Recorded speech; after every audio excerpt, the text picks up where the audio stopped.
La aldea que voy a describir no figura en los mapas turísticos. Sus calles eran senderos de tierra, sus casas refugios improvisados, su mundo un conjunto de creencias heredadas y necesidades cotidianas que el resto del país ignoraba.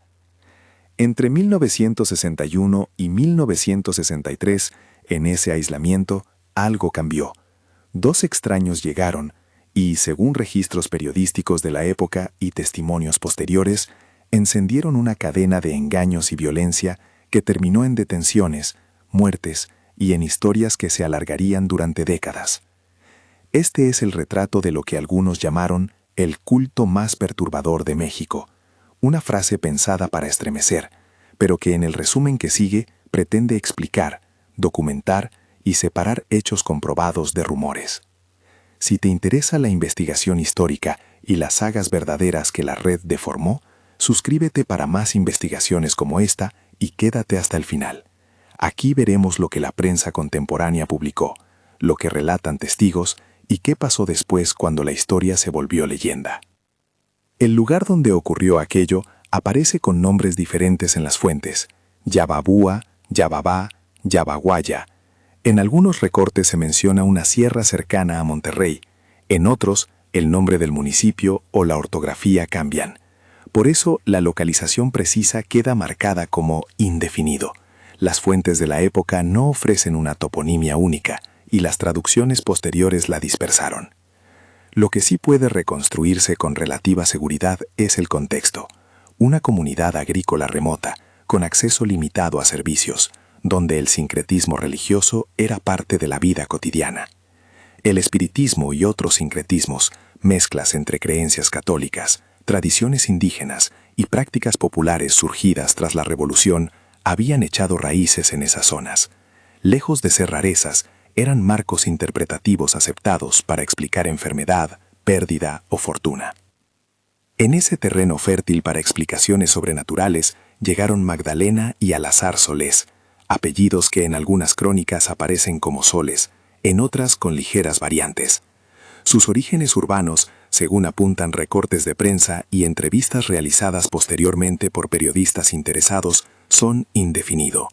Habría referencias a estancias previas en Monterrey, pero sin documentación concluyente que precise su historia antes de presentarse en la sierra. Lo que sí está documentado en los reportes de la época es su estrategia inicial. Se presentaron como iniciados de una enseñanza especial, capaces de comunicarse con espíritus o traer curaciones. Su entrada no fue intempestiva. Ofrecieron servicios pequeños, curaciones que, por la sugestión y la necesidad, fueron ganando crédito. Alimentados, cobijados y aceptados, obtuvieron la confianza de algunos vecinos. Su método combinaba teatro, sustancias y símbolos. Varios testimonios recogidos en periodismo de la época hacen referencia a una poción, de la que hoy se afirma que contenía marihuana y otros componentes, y en algunos relatos ingredientes animales, y a prácticas que los locales describieron como dramatizadas: pintura corporal, plumas, cánticos y la creación de estados de trance en asistentes. El efecto no era necesariamente milagroso, funcionaba por sugestión y por control del contexto, la oscuridad de la cueva, el sonido rítmico, la promesa de respuestas a temores profundos.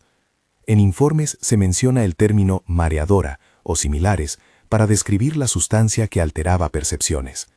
Es importante aclarar que la composición exacta de esa mezcla no está documentada en forma científica. Las afirmaciones sobre ingredientes específicos proceden de testimonios y recortes periodísticos y deben entenderse dentro de ese marco. Con el tiempo, el asentamiento alrededor de esas ceremonias fue consolidándose. Lo que empezó como reuniones informales derivó en un espacio fijo de culto dentro de una cueva o estructura natural que la comunidad comenzó a llamar templo. La cueva no era un escenario neutro. Su aislamiento físico y el carácter ritual de las prácticas favorecieron que se formara una dinámica interna entre aquellos que creían y los que desconfiaban. Esa división, según relatos, terminó polarizando a la aldea. Algunos vecinos ofrecían alimento, tierra o protección a cambio de participación. Otros miraban con recelo, temiendo la pérdida de autonomía y el aumento de la violencia. En ese proceso de consolidación surgieron figuras que no eran los gemelos, pero que se encargaron de imponer disciplina por métodos coercitivos, los hermanos Hernández, identificados en las fuentes como Santos y Catano, o Catanó. Las piezas periodísticas contemporáneas y las entrevistas recogidas en años posteriores coinciden en señalar su papel de ejecutores o matones. Presuntamente se encargaban de reclutar, intimidar y castigar a disidentes. Su aparición en la narrativa explica la transición de manipulación psicológica a violencia explícita. Donde antes bastaba un discurso para someter, ahora había amenazas, extorsión y, según testimonios, actos de violencia destinados a controlar a la población. Entre los hechos más graves que se atribuyen a ese grupo están las ofrendas y sacrificios. Aquí es preciso trazar líneas claras. Varias fuentes contemporáneas y testimonios de sobrevivientes relatan que, durante un periodo, se realizaron rituales con víctimas humanas que fueron ofrecidas al culto de forma recurrente. Algunos testigos hablan de una periodicidad mensual. Estas afirmaciones aparecen en recortes de prensa y en entrevistas recogidas por periodistas como Bill Starr y otros, y también en reconstrucciones periodísticas posteriores. Sin embargo, algunos detalles, especialmente descripciones sensacionalistas que circulan en versiones más recientes en la red, carecen de verificación independiente. Por eso debemos distinguir entre lo que las fuentes de la época registraron y lo que el folclore posterior añadió. Uno de los nombres que emergen con más peso en los relatos es el de Selena Silvana.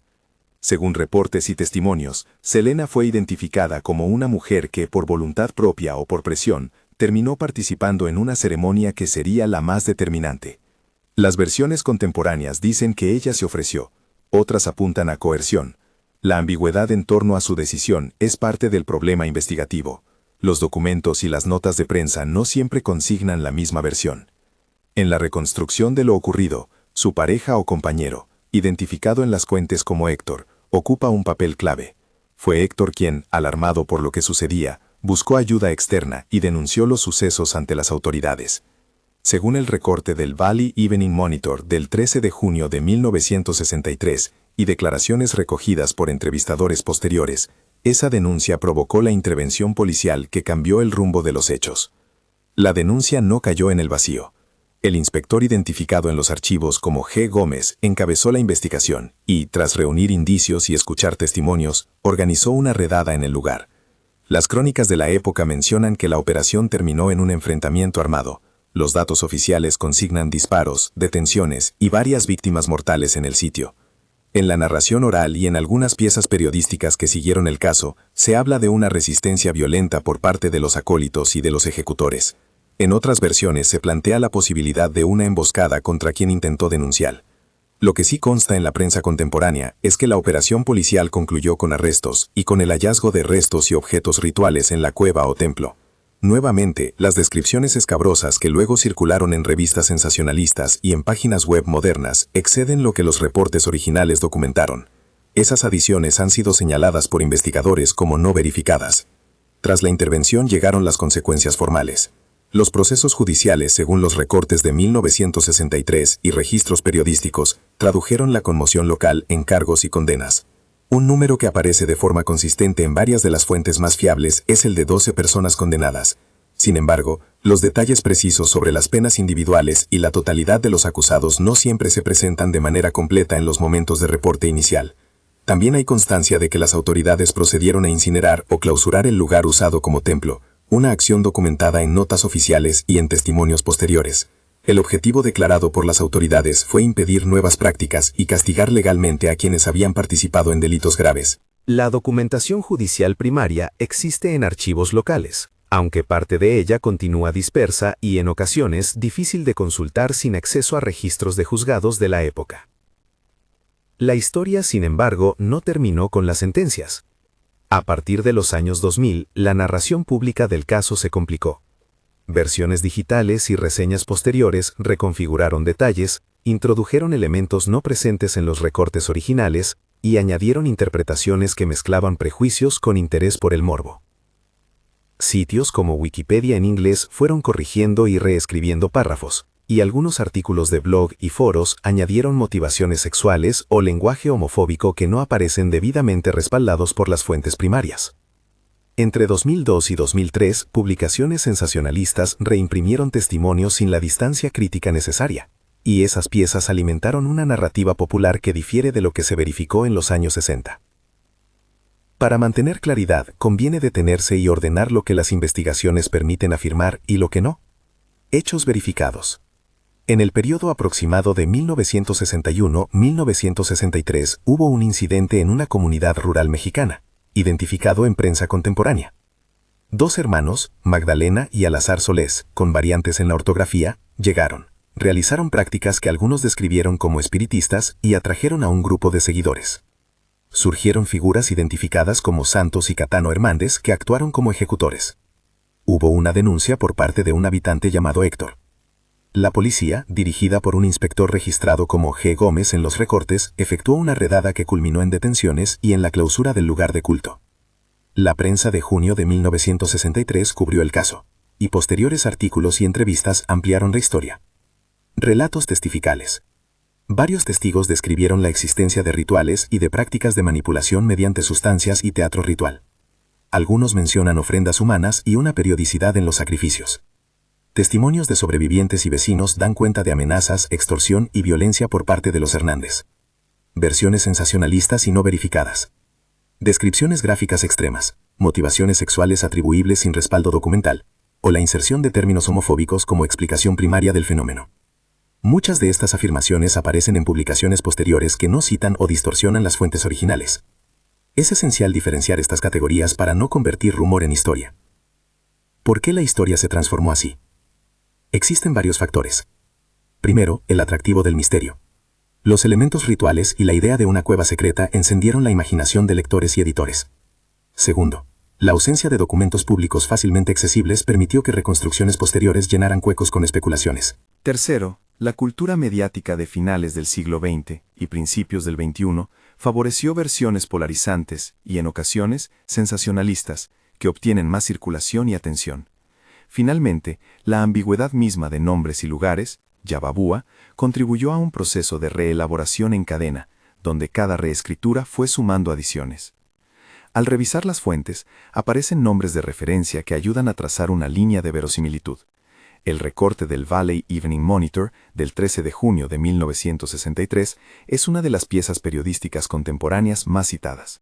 Asimismo, entrevistas realizadas por periodistas como Bill Starr y materiales vinculados a la revista Fate en ese periodo aportaron declaraciones y reconstrucciones que más tarde sirvieron de base para reseñas.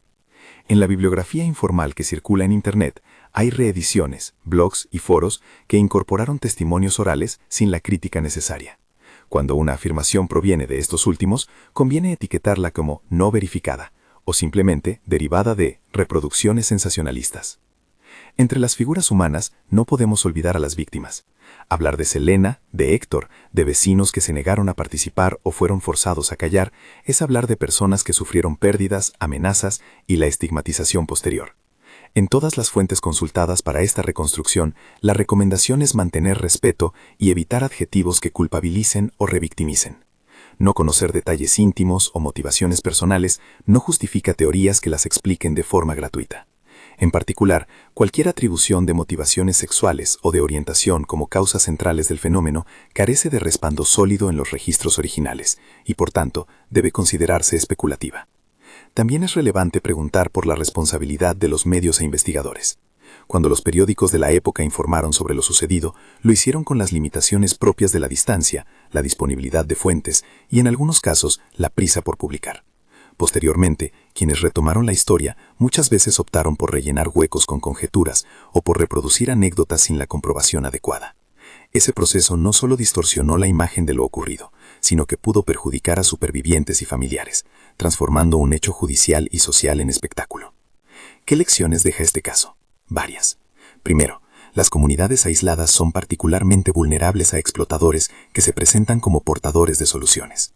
La mezcla de necesidad material, analfabetismo informativo o desconfianza en instituciones formales crea un caldo de cultivo para líderes carismáticos que prometen respuestas. Segundo, la manipulación psicológica puede combinar símbolos culturales legítimos con técnicas de persuasión para generar obediencia. No siempre hay milagro, muchas veces hay estrategia. Tercero, la memoria colectiva es frágil. Sin archivos accesibles y con la proliferación de versiones en Internet, la historia se transforma en mito. Por eso la responsabilidad de historiadores, periodistas y moderadores de plataformas digitales no es menor. Exigir fuentes, mantener distancia crítica y evitar difundir rumores. Antes de terminar, deseo subrayar algo que debería resonar más allá de este relato. El daño real no es solo físico, es también social y simbólico. Familias enteras vivieron estigma y una comunidad quedó marcada por la violencia y por la narración pública que la siguió. Reparar esa memoria implica, en parte, hacer un ejercicio de rigor y de sensibilidad, llamar a las cosas por su nombre cuando hay pruebas y señalar sin diluir la verdad cuando solo hay versiones. Fuentes y notas. Entre las piezas más útiles a la hora de reconstruir este episodio están el recorte del Valley Evening Monitor, fechado el 13 de junio de 1963, entrevistas periodísticas de la época realizadas por corresponsales como Bill Starr y materiales publicados en revistas de interés en el periodo inmediato posterior, por ejemplo, entrevistas o reportajes que aparecerían en publicaciones como Fate, con fecha aproximada alrededor de 1964 en algunas referencias. También existen archivos judiciales y declaraciones locales que confirman detenciones y sentencias, en particular, registros que consignan la condena de al menos 12 individuos, según la prensa contemporánea. Las versiones de 2002-2003, presentes en blogs, foros y páginas no especializadas, contienen adiciones que no están verificadas y, en varios casos, reproducen lenguaje sensacionalista, por ello deben consultarse con cautela. La toponimia del lugar aparece con variaciones en diferentes documentos, Yababá, Yabababa, Yababaya, y por eso la localización exacta permanece indefinido en ausencia de un consenso documental. Si quieres consultar las fuentes mencionadas, encontrarás enlaces y referencias en la descripción del video. Allí incluyo los recortes digitales disponibles, las entrevistas referidas y una breve bibliografía con las dudas pendientes para cualquier investigador que desee profundizar. Para cerrar, lo que ocurrió en esa aldea no es simplemente una anécdota de horror, sino un caso que mezcla explotación, pobreza, fallos institucionales y la facilidad con la que una historia puede deformarse. Llamo a la prudencia. Comenta con respeto si aportas información adicional, y si conoces fuentes primarias que ayuden a aclarar nombres, fechas o documentos, hazlas llegar. Nuestro compromiso debe ser con la verdad comprobable y con la memoria de quienes quedaron atrapados en ese episodio.